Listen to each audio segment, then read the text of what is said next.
pala si Princess. How sure naman tayo, guys. Ito na muna. Ay, kwarto. Ito yung kwarto namin.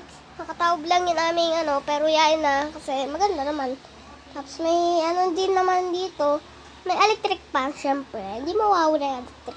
May damit din dito. Wala tayong damit. Tapos may pintuan tayo para pagsarado ng para malax. Tapos mayroon tayo dito salamin. Ito yung kabila namin kwarto.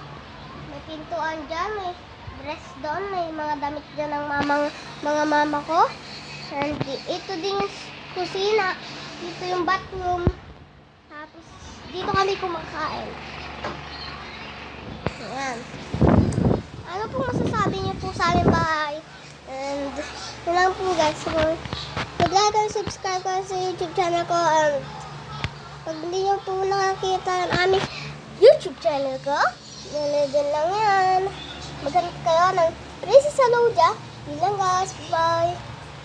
Say, Princess Alodia. May lalabas